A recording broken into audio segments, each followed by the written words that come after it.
All right, here we go. Hey everyone, welcome to another edition of The Bullet. My name is Paul Lathrop. I'm the Deputy Director of New Media for the Second Amendment Foundation. Joining me today, live from upstate New York, Dan Wos. Of course, Dan is the host of The Loaded Mic, and he writes for AmmoLand, writes for OpsLens, and you can get his stuff just about everywhere. And he also has I already mentioned the Loaded Mic radio program. Dan, thanks for coming along for the ride today, man. Oh, anytime, Paul. So as we get started, I want to mention, as I always do, that we are live on YouTube and Facebook, and we are. Why are we not? We should be live on Rumble, and for some reason, Rumble doesn't seem to be picking us up, but I will look into that and figure out why it's not working later. But if you are watching us on Polite Society Podcast Facebook or YouTube stream, you can comment on those live streams, and we'll get those comments right away. We'll get them up on the air. If you are watching us anywhere else, if you do happen to catch a live stream on Rumble, or if you catch us on Getter, OpsLens, anywhere else that picks us up, go to YouTube or go to Twitter and tweet with the hashtag #TheBullet. I'll get those just as quickly and get them published, or get them up on the screen. We'll talk about them. Dan, let's get started. First one, I like to have good news in every show, and we've got a couple of them today. First one is good news that freedom is marching forward, but I don't see this one really happening. Republican Senators John Cornyn out of Texas and Bill Hagerty out of Tennessee are introducing a new Second Amendment reforms that would allow state-issued concealed carry permits to be recognized in other states that also allow concealed carry, and that's all of them. The bill, the Constitutional Carry the Concealed Carry Reciprocity Act, is backed by more than 40 other of their Senate colleagues, including Minority Leader Mitch McConnell and Minority Whip John Thune. This starts in the Senate, and the Senate, of the two houses right now, the Senate's the harder one to get through. If it does get through the Senate, it's got an easy walk through the House, and then Biden's going to do absolutely nothing with it. This is, again, my opinion. It's great for them to introduce it. Why couldn't they have introduced it and pushed it through 4 years ago when we had majority in the House and a majority in the Senate, and we had the presidency? Yeah, that's a good question. I know there's so many things. That's really annoying that they, we had the ability to get this stuff done, and Republicans didn't act on it. It's just, I don't know what's going on there, but I got to tell you, I mean, the concealed carry reciprocity, I always say we shouldn't have state government issued permission slips anyway. We should not have it, but since we do, I always say, concealed carry, reciprocity, it would be a step in the right direction. At least it would make it easy for us to travel. I do a lot of traveling up and down the East Coast, and I had to get my Florida license as well as my New York to go through, even just stop in most of the states. I really, it makes it a little easier to have multiple licenses, but it's still not the same as if reciprocity. If we had that, it would be much better. Yeah. Let me get a couple comments in. First of all, I want to go to Facebook. comment from Jack Neat. He says, "Gotta wonder if they're doing it for show, knowing it can't pass Biden's desk. Rhinos? Well, I know at least on the minority whip side, John Thune from South Dakota, I would not call him a rhino. John Thune is the real deal when it comes to Second Amendment issues. He has been proposing this for.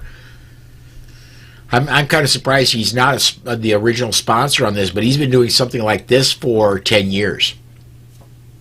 Why it didn't get traction 4 years ago, I don't know. But he's been and he nearly got it through, believe it or not, in the Obama administration. It was attached to a defense spending bill that Obama really couldn't not sign, and then at the last minute the House pulled it out. So that's what happened there. We've had this national reciprocity in the mix for a long time, but as a standalone bill, it's got no chance.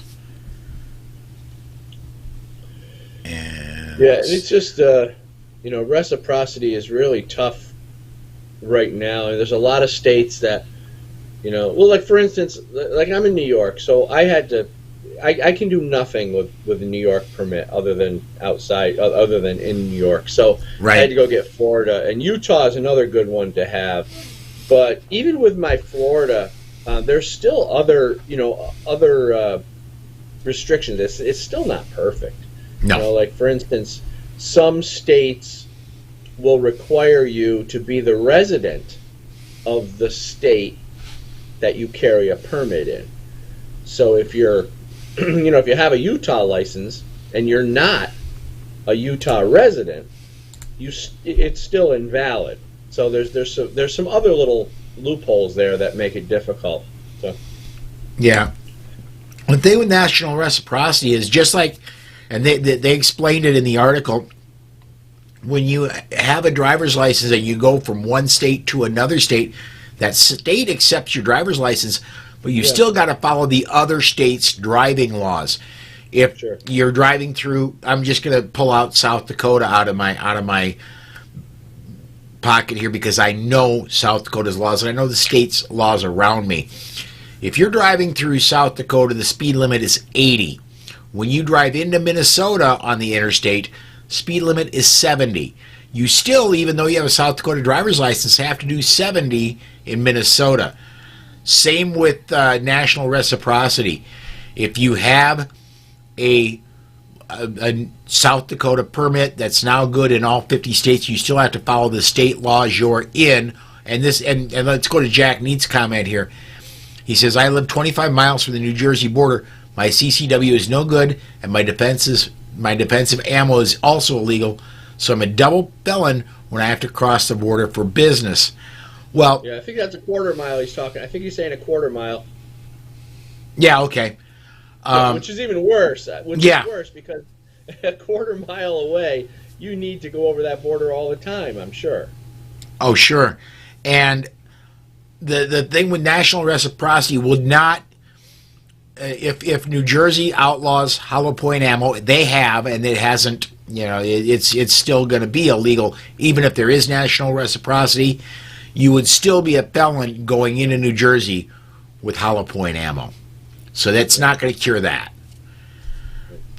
But let's see here.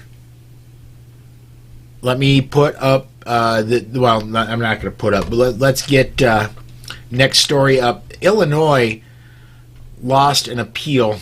I'm sorry. Let me go to Jersey first. A federal judge on Tuesday blocked a New Jersey law that allows the state attorney general to sue the gun industry if it endangers public safety through its sales or marketing practices. U.S. District Judge, and I'm not even going to attempt this one, an appointee of President Joe Biden, issued the preliminary injunction blocking the enforcement of the law. In his 20-page opinion, the judge sitting in Trenton said New Jersey law appeared to be at odds with the Protection of Lawful Commerce in Arms Act of 2005, a federal law that shields the gun industry from lawsuits when their products are used in the commission of a crime. And I think they missed the boat on this one too. They missed the point of the law. You can still sue gun manufacturers if they sell a faulty product. Sure. It's just that yeah. It's just that you can't sue Ford if somebody gets drunk and drives their car into your house. Ford had nothing to do with that. It was the person driving the car.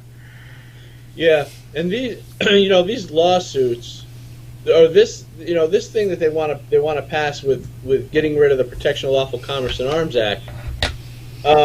They realize that they can't just sue manufacturers if someone does harm with their product. So what they're doing now is they're trying to go after the marketing. They want to sue them on the grounds of marketing practices. This is just a new angle that they're trying because they understand that the Lawful Commerce and Arms Act is pretty strong. They tried this with Remington in Connecticut, I think it was, not too long ago, and it was just an ongoing battle. So, but like you said, you can't sue Ford for someone committing a violent act with their vehicle. You shouldn't be able to sue, Smith and Wesson for someone using their products to do harm either. So that's why we have the Protection of Lawful Commerce and Arms Act. Absolutely.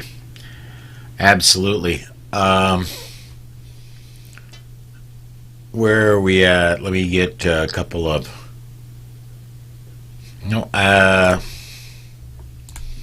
My Take has a good one here, going to the reciprocity one. The states of the U.S. have no border crossings, and being a U.S. citizen should be enough. Yeah, keep in mind, though, that each state is going to have their own. For example, in South Dakota, if you have a concealed carry permit, you can carry onto school grounds. The only place you cannot carry is inside the building unless you are an employee of the school. Teachers, custodians, office workers in that school can carry.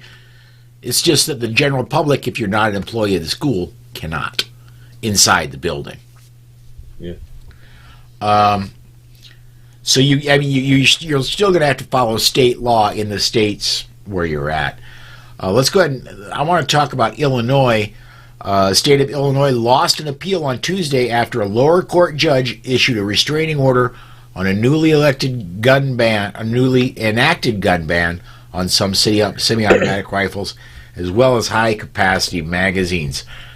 Basically, I'm going to really encapsulate this one. There was a state court judge that issued an injunction in Effingham County for 850 people.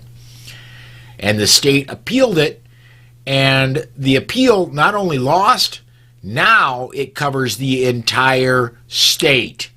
And what they were suing about was when they made this law, they said, well, okay, the general public has to follow it, but current and retired law enforcement do not.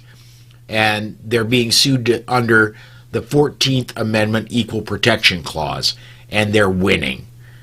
And your thoughts on that, Dan? Well, no, I mean, I think it's a good thing. I guess I have a question for you, Paul. You said that it affects now the whole state as opposed to just law enforcement. I didn't quite understand that piece. The lawsuit originally, the original lawsuit only applied to the 850 people that were plaintiffs in that lawsuit. And okay, that was a temporary restraining order that applied to those 850 people. When the state appealed it, the appellate judge said, well, yeah, it is definitely illegal. And by the way, we're going to expand this so that the state, all over the state, cannot be enforced. So it kind of backfired on them. It certainly did. Yeah, that's awesome. That's good. We've got appeals in New York State on Hochul's Concealed Carry Improvement Act, but those appeals are still standing right now. So, I would have much preferred we had a decision like Illinois. Yeah. Well, and we're right now. You guys are really, New York's really in a waiting game to see what happens with all of these lawsuits, and you've got nearly as many lawsuits against New York as Illinois does against them. Well, I know there are at least 4 or 5 that hit different parts of the Concealed Carry Improvement Act, which she calls it. So, I mean, you have one lawsuit against the social media requirements. You have another suit against the sensitive locations, another one against the religious locations and things like that. So there's several lawsuits. Judges have said that it's all unconstitutional, yet judges have also said that they will, after the state appealed, judges also said that they will stand the appeals until the next higher court will hear the case. So we're in this. You're right. We're in this kind of waiting game for the next court to take it up, and the Supreme Court, we're hoping would just take it and end the damn thing, because it's just been a pain right in the butt, and nobody knows what to do.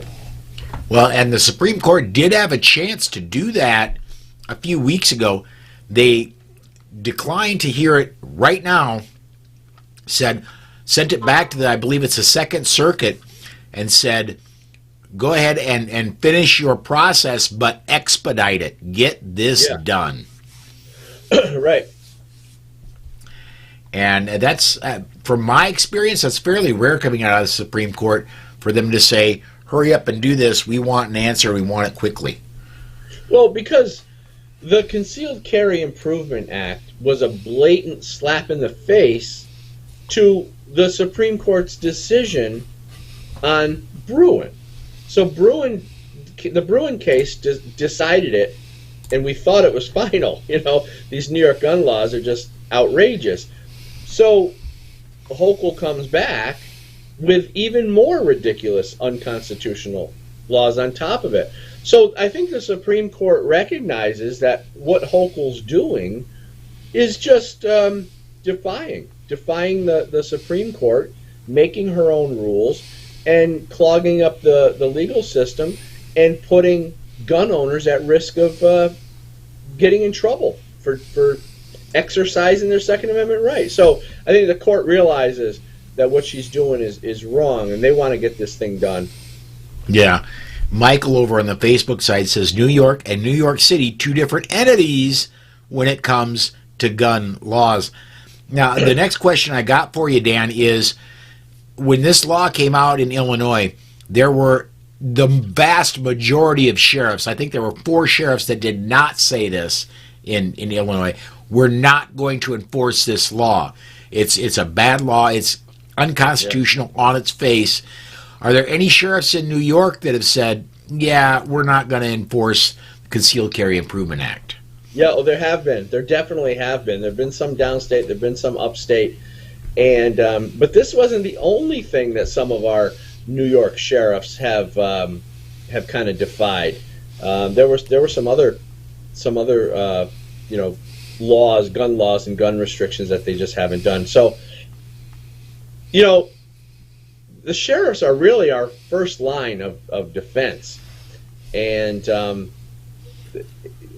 lot of them are really good people. I happen to know personally Saratoga County Sheriff, and great guy, and he is a real constitutional sheriff. So there are some out here in New York.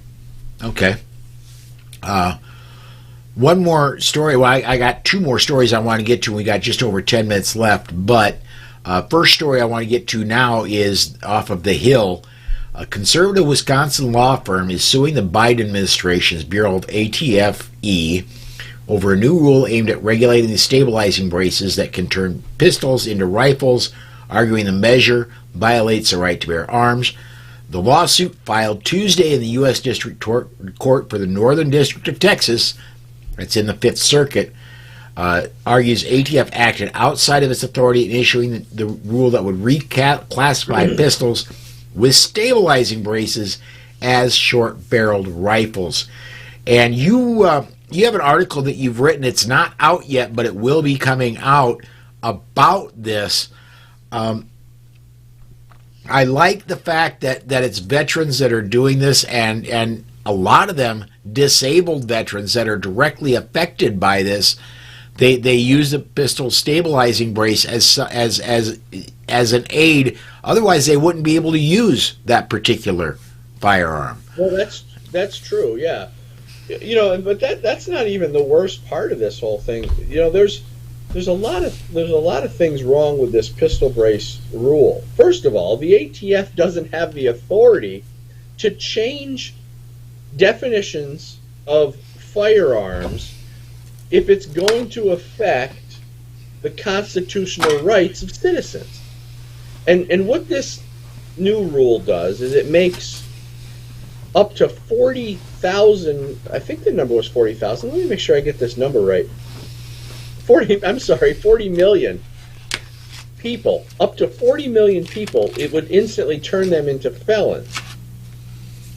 And the ATF, another little trick that they're trying to do is they're saying you have 120 days to either destroy the pistol brace, put an extended length barrel on your gun so it meets the rifle requirements, or register with the ATF, register the firearm with the ATF. Now the problem with this, pay $200.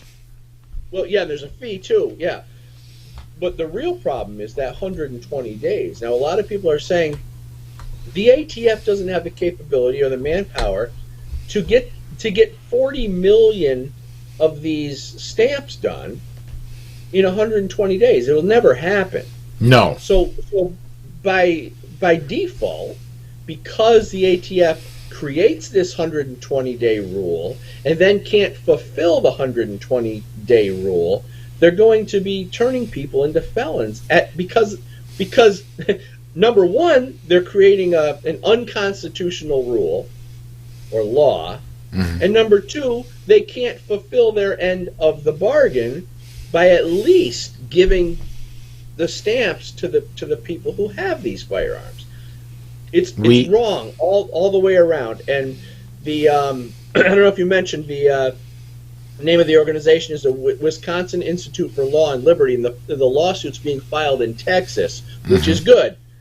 And but what they said was, one of the things they said was, the lawsuit alleges that ATF's new rule violates the Second Amendment and the separations of power, which prohibits federal agencies from making new laws without clear congressional authorization. That's the problem. Go ahead. Well, the one thing I want to bring up real quick is that, and I want to amplify what you were saying about the ATF not having the ability. There was a story that we covered, I want to say it was probably a weekend show 2 weeks ago, but the ATF over the past 5 years has not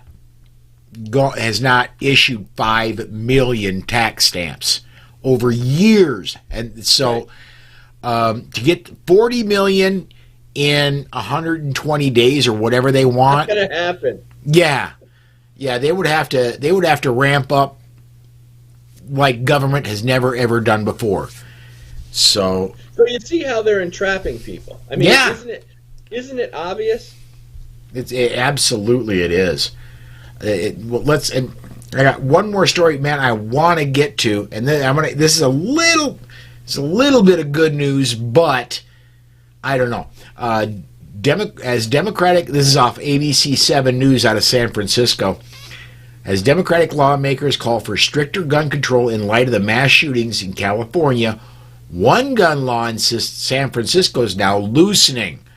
San Francisco Sheriff's Department has just approved its first concealed carry weapons permit since the Supreme Court ruling last year eased the eligibility requirements around those who can carry a firearm in public. It's big news when San Francisco issues one permit. There for a very long time, there were 3 permits in all of San Francisco County. Really? And I didn't know that.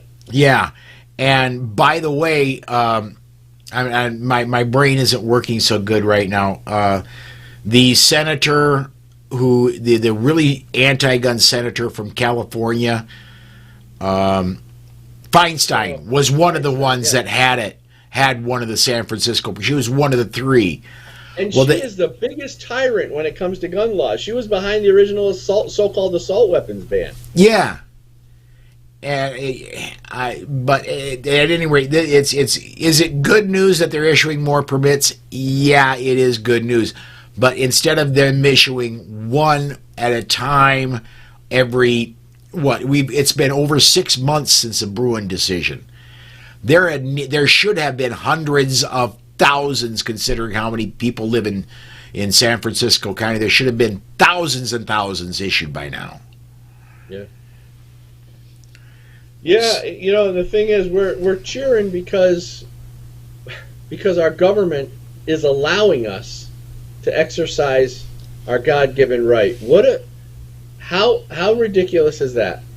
That we're appreciative. This is how they've trained society and conditioned society, that you need a government-issued permission slip to exercise a God-given right of protecting yourself. Unbelievable. I want to get this comment in real quick. My take on the YouTube side says, when Supreme Court makes a ruling, they need to be able to penalize any state that makes a law that goes against it afterwards. Otherwise, this will never end. They do have the ability, the Supreme Court does have that ability, not in fines so much, but they do have the ability basically to disband any state government or any state agency or federal agency, or they have amazing powers. They just never use them. Yeah, I guess they need certain support to do that, and I can't remember the specifics about that. But I think you pretty much nailed it. They have the ability, they just don't do it. Yeah, absolutely. Absolutely. We are down towards the bottom of the hour. We got to be out of here in just a couple minutes. So, Dan, tell us about the Loaded Mike Show, and tell us about your book series, man. Well, the book series is right over my shoulder. It's called Good Gun, Bad Guy, and I talk about all the anti-gun propaganda and get into all the anti-gun strategies and tactics that are used against us. I get into the media tactics, and then also, like in the third book, we talk about why our government wants an unarmed population. Like what's the motives behind all the gun laws and things like that. So the book series is pretty informative. I think people will really like it. I know people like it because we've had great success with it. The Loaded Mike Show. We're on OpsLens, Right America Media, Simul TV, Key Radio Network. We're on a bunch of different networks. The Loaded Mike. You can go to loadedmike.com. You can watch us on OpsLens, and we're on OpsLens Thursday nights at 8. Great. We have such a blast on the show. Heavy on Second Amendment stuff, but we also get into topics of the politics of the day. Lots of fun. My son Danny Wos Jr. produces it. My co-host John Chiara and Anthony Diso are an absolute riot. Great time. Check out loadedmike.com, and for the book series, go to goodgunbadguy.com. Very, very cool. On my end, I want to say thank you, everybody, for commenting. We got some great comments in that have come in too late for me to really delve into them, because each of the comments would take 2 or 3 minutes. We just don't have that kind of time, because I want to cover. You put it this way, to Michael and Clovertack and Mike White, tune in on Saturday. I promise you, we will get into. I'll mark those for discussion on Saturday, because we got some great comments we just don't have the time to get to. But thank you for commenting. Thank you, everybody, for tuning in. Please do come join me tomorrow and Friday, 5 p.m. Central Time, and Saturday at noon for the 1 hour show, where we've got a lot more time to delve deeply into these things. That's going to do it for us today. Everybody, thanks for watching, and we'll see you next time.